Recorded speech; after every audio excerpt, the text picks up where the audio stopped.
नमस्ते दोस्तों, मैं अनु। स्वागत है आपका मेरी यूट्यूब चैनल स्त्री प्रेप एमपीपीएससी में।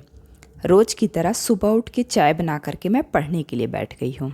जैसा कि आप जानते हैं कि मैं पहले सिलेबस रीड करती हूँ, उसके बाद फिर पढ़ना स्टार्ट करती हूँ। तो प्रीलिम्स के पहले 10 यूनिट का पहले मैं सिलेबस एक बार पढ़ लेती हूँ, उसके बाद पढ़ती हूँ। तो ऐसे तो आप जानते हैं कि मैं सारांश ICS के नोट से ही प्रीलिम्स का पूरा कर रही हूँ। और बुक ऐसे मेरे पास यूनिट 10 के लिए निर्माण की बुक है, जिसको अभी मैं नहीं पढ़ रही हूँ क्योंकि अभी ऑलरेडी बहुत सारी चीज़ें चल रही हैं। करंट अफेयर भी चल रहा है और इधर 4 यूनिट और चल रहे हैं। तो सर उसमें क्या होता है ना कि मुझे पढ़ा रहे हैं जो उसे मुझे लेक्चर अटेंड करना है, फिर उसके नोट्स बनाना है और उसके बाद जो हमें PDF प्रोवाइड होता है उसमें MCQ दिए रहते हैं या फिर जो भी एक्स्ट्रा फैक्ट दिए रहते हैं वो मैं नोट डाउन करती हूँ ये नोट्स में, जो कि नोट्स मैं आप देख रहे हैं कि मैं अभी रिवाइज़ करूँगी। तो क्या है ना कि ये नोट्स जो है इसमें मैं क्या होता है, जो सर लेक्चर करवाते हैं, जो क्लास में लेक्चर चलते हैं वो भी नोट डाउन करती हूँ।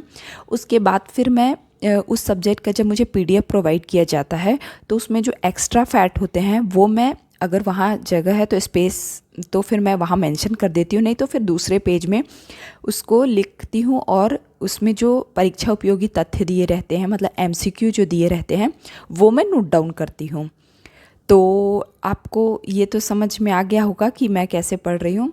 और मुझे एक कमेंट आया था करंट अफेयर से रिलेटेड, तो करंट अफेयर के लिए हम लोग को एक सजेस्ट किया गया यूट्यूब चैनल, हम लोग उसी से पढ़ रहे हैं। तो मैं 1 घंटे क्या है ना हर महीने का जो करंट अफेयर है वो वीडियो देखती हूँ मंथली, ठीक है।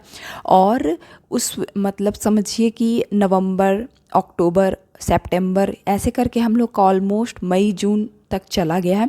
तो उस वीडियो को मैं, हर वीडियो को मैं 2-2 3-3 बार देख चुकी हूँ। तो इससे क्या है ना काफ़ी कुछ मुझे लर्न हो चुका है। और क्या है कि हमको MCQ दिया जाता है ग्रुप में, तो हम उसे सॉल्व करते हैं तो वो और रिवाइज होता है। और सर पूछते हैं कि क्वेश्चन पूछते हैं तो उससे भी हमारा रिवाइज होता है। तो करंट अफेयर के लिए फ़िलहाल तो मैं अभी यही कर रही हूँ और बहुत जल्दी हमें सारांश ICS से ना PDF नोट्स मिलने वाले हैं, तो हम वही पढ़ेंगे। और सर हमें बताए हैं कि हमें किन किन एरिया पे फोकस करना है और आगे और बताने वाले हैं डिटेल में कि हमें करंट अफेयर को किस तरह टैकल करना है। तो मैं करंट अफेयर के लिए यही कर रही हूँ, अभी तक कोई मैगज़ीन नहीं रेफ़र की हूँ और यही मेरा चल रहा है। और मुझे एक कमेंट आया था CSET को लेकर के। तो CSET के लिए क्या है ना, मेरा बैकग्राउंड मैथ्स रहा है, तो PCM मेरा 11th-12th में रहा है, तो उसकी वजह से मुझे मैथ्स में प्रॉब्लम नहीं है। तो इसके लिए क्या, आप जैसा जानते हैं कि मैं PW की क्लास ली हूँ, तो वहाँ पे CSET की जो क्लास है वो अवेलेबल है, तो मैं उससे पढ़ने वाली हूँ। और सबसे इम्पॉर्टेंट है PYQ। तो PYQ से क्या है ना कि आपको क्वेश्चन का लेवल समझ में आ जाएगा कि किसी टॉपिक को किस तरह पढ़ना है, कितना डीप में पढ़ना है, या फिर इस टॉपिक से किस तरह के क्वेश्चन आते हैं। तो मैं यही सजेशन देना चाहूँ, या मेरा यही स्ट्रैटेजी है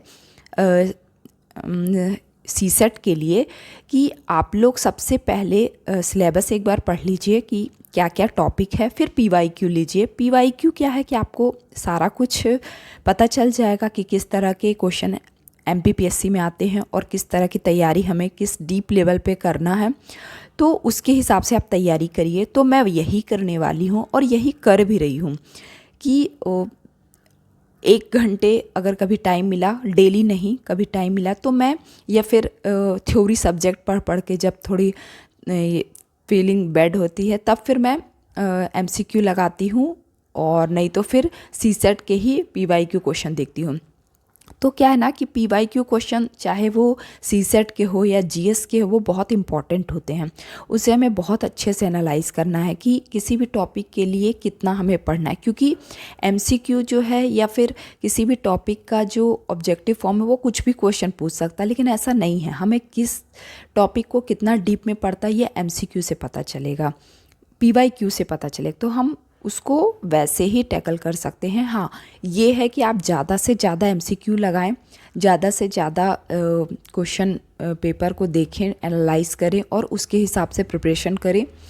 और क्या है ना कि मैं सीसेट के लिए एक और बताना चाहूँगी कि यूट्यूब चैनल से भी आप पढ़ सकते हैं, क्योंकि बहुत सारे यूट्यूब चैनल है जो अब स्टार्ट कर दिए हैं सीसेट पढ़ाना, या फिर पहले की भी वीडियो हैं जो कि पढ़ाए हैं। आप वहाँ से भी अपने टॉपिक कवर कर सकते हैं, या वहाँ से भी उनके कॉन्सेप्ट को आप पढ़ सकते हैं, तो वो काफ़ी हेल्पफुल रहेगा। और सीसेट बस क्वालिफाई करना है तो वो इम्पॉर्टेंट तो है कि आपको क्वालिफाई करना ज़रूरी है, लेकिन आपको ज़्यादा उसमें टाइम नहीं देना है, क्योंकि इधर क्या है ना, बहुत 10 यूनिट बहुत ज़्यादा है और टाइम इतना नहीं है। जैसे मुझे एक और कमेंट आया था कि आप अभी मेंस के लिए प्रैक्टिस नहीं कर रहे हैं, तो मैं उनको यही कहना चाहूँगी कि मैं प्रीलिम्स फ़र्स्ट टाइम दे रही हूँ, तो मेरे लिए नोटिफिकेशन आने के बाद ये 2-3 महीने ही हैं जिसमें मुझे प्रीलिम्स की तैयारी करना है, चाहे उसके लिए मैं सिलेबस कंप्लीट करूँ या फिर MCQ करूँ, टेस्ट सीरीज़ दूँ, जो भी है, ये मेरे पास इतना ही टाइम है।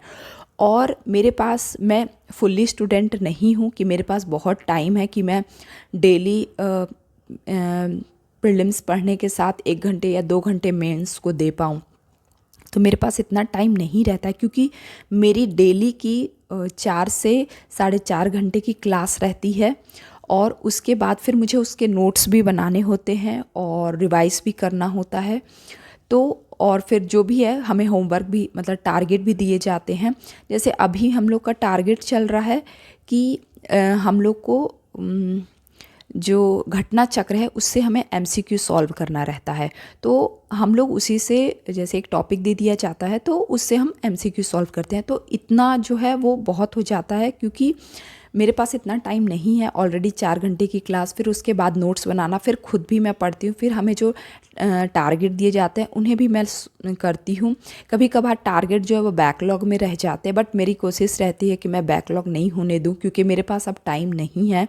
मेरे पास ये गिने चुने टाइम है, जिसमें क्या है ना कि जब आपके पास रिस्पॉन्सिबिलिटी होती है तो फिर कुछ चीज़ें ऐसी होती है कि आप चाह के भी आप नहीं ये कर सकते हैं। जैसे क्या, इस बीच में अगर बच्चे को वैक्सीन लगा है या फिर कुछ भी तबीयत ख़राब होती है, तो फिर आपकी पढ़ाई डिस्टर्ब होनी ही है, जो कि मतलब नॉर्मल बात है एक जो भी बच्चे की माँ है उनके लिए।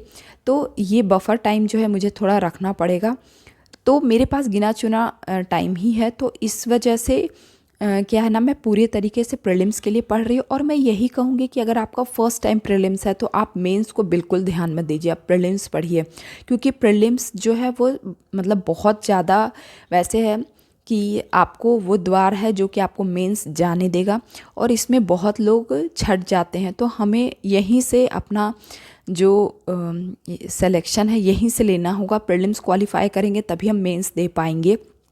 तो इसलिए अब हर कोई, जो चाहे वो 2-3 मेंस दे चुके हों या जिनका प्रीलिम्स क्वालिफाई हो, मेंस नहीं क्वालिफाई हुआ है, तो वो लोग भी प्रीलिम्स के लिए ही पढ़े, क्योंकि प्रीलिम्स जो है वो बहुत इंपॉर्टेंट। अगर आपका प्रीलिम्स नहीं होता है तो फिर मेंस जो है आप नहीं दे पाएंगे। और उसके बाद जो भी आपने आज तक पढ़ा है, उसके बाद जो प्रीलिम्स के बाद हमारे पास टाइम होगा, हम उसके लिए पूरे तरीके से मेंस पे ही फोकस करेंगे।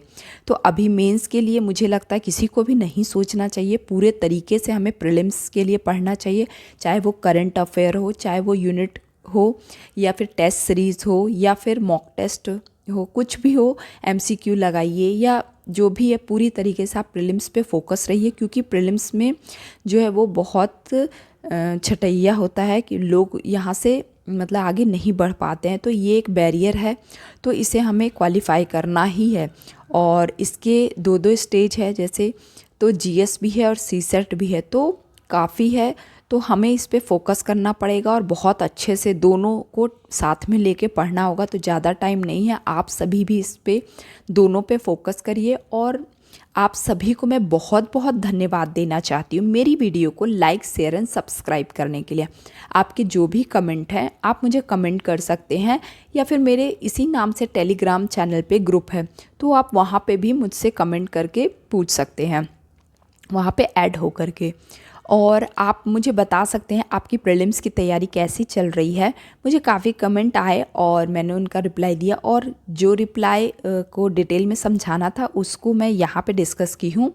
तो मुझे लगता है मैं करंट अफेयर से, CSET से रिलेटेड आपको इन्फॉर्मेशन दे दी हूँ। चाहे आपका कोई भी अटैम्प्ट हो, आप अभी पूरे तरीके से प्रीलिम्स को ही पढ़िए, प्रीलिम्स पे ही फोकस रहिए, क्योंकि प्रीलिम्स जो है वो बहुत इम्पॉर्टेंट है और अभी हर कोई प्रीलिम्स पे ही फोकस कर रहा है और करना भी चाहिए, क्योंकि ज़्यादा टाइम नहीं है। 16 फरवरी में बहुत जल्दी टाइम आ जाएगा, टाइम ऐसे ही निकल जाएगा, तो हमें पूरे तरीके से प्रीलिम्स पे ही फोकस करना है।